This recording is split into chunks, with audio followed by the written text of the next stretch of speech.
Hey guys, Yuri back with you, and my little buddy Jax, who's sleeping as usual on the couch behind me. The beautiful thing about having a dog is that it really gets you active. It forces you to get outside and for their own good, to get some exercise, and also it's good for you as well. Now, on that topic of exercise and getting fit, I want to first of all thank you for all the questions that you guys send me, and I have a lot of fun responding to them as best I can. And one of the things that I've noticed is that a lot of questions that I get and a lot of people that I've worked with want to know the specifics. They want to know, how many calories should I be eating if I want to burn 4 pounds of fat per week? How many minutes of cardio? Very, very specific questions that they want to know about, and that's fine. But there's a big gap that I've noticed in my years helping people like yourself. There's a huge gap, in fact. There's the gap between the results and knowing what to do, right? Because a lot of these videos are showing you how to work out, how to eat properly, the more the technical stuff. But there's still this gap. There's this gap in between what you know how to do and actually getting the result from doing it. And this week, I want to spend the entire week, the next several videos, kind of bridging that gap, because I think it is so important to know what to have the fundamental success tools, if you want to call them that, to be able to take what you know, apply it, and then get the results. And having said that, here comes my little monkey Layla. So what I want to talk about today is asking you, are you setting yourself up from the get-go for success? And what I mean by that is, have you set your goals? And do you have compelling reasons why you need to achieve those goals? For instance, a lot of people want to lose 20 pounds or gain a certain amount of muscle mass. That's great, but have you written it down? Have you written down your goal? If you haven't, then I want you to do this right now. Is take out a pad of paper, a journal, or whatever it is. Write down your goal and write it down in as if you've already achieved it. So you want to write down, not that I want to lose 20 pounds, but I am so, it could be happy and grateful or whatever it is. For instance, I'm so thrilled that I am 160 pounds of lean, fit mass, whatever it might be, right? You don't want to necessarily say that I'm so grateful that I've lost 20 pounds, but you want to state it as if you've already achieved the ideal body or health outcome that you're looking for.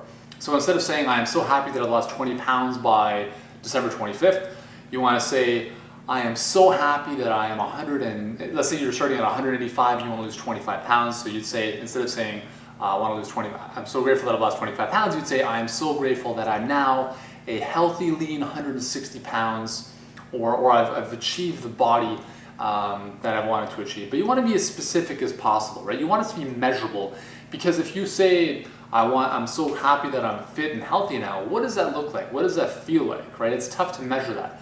So write it down, be as specific as possible, and set a date. You need to be accountable to at least, at the very minimum, a date. I use December 25th as an example. It can be anything for you. Again, you want to try to be realistic to some degree. If you think you're going to lose 30 pounds in 30 days, you could do that, but it's tough. And you have to be realistic as to what's involved in being able to do that. So write down, let's start off with one goal. The most important goal that you want to achieve, right? You write it down. The reason you want to write it down is when you write it down, you've literally written a contract to yourself and to the universe. Write it down, it's there, it's on paper, right? You've committed to it now, and to take it to the next step, send that same goal, give it to your spouse, your partner, your friend, your family member, whatever it is. Make a copy of it, give it to them as well so they can hold you accountable to that goal. And make sure, having the goal is one thing, having that accountability takes it to the next level, because now you have somebody who you can check in with and who can check in with you to make sure that you're on track to achieving that goal.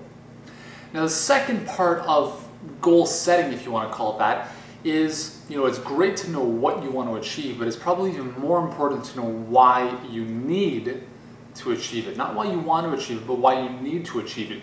Because a lot of times we set goals and a lot of times we don't realize them. And I think based on my own experience from my own life and working with others, what I've realized is that when we set goals that we're not really that excited about, we don't achieve them. Simply because we don't do what's necessary to get through the challenging stages because we don't have enough compelling reasons to do so.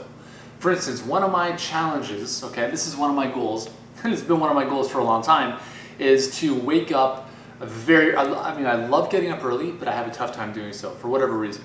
I love getting up at 5:30, 6 in the morning and getting my day started because I love getting stuff done early in the morning. But for whatever reason, the majority of my days I get up around 8 a.m., right? I just kind of get up when my eyes open. I don't set an alarm clock. I work from home.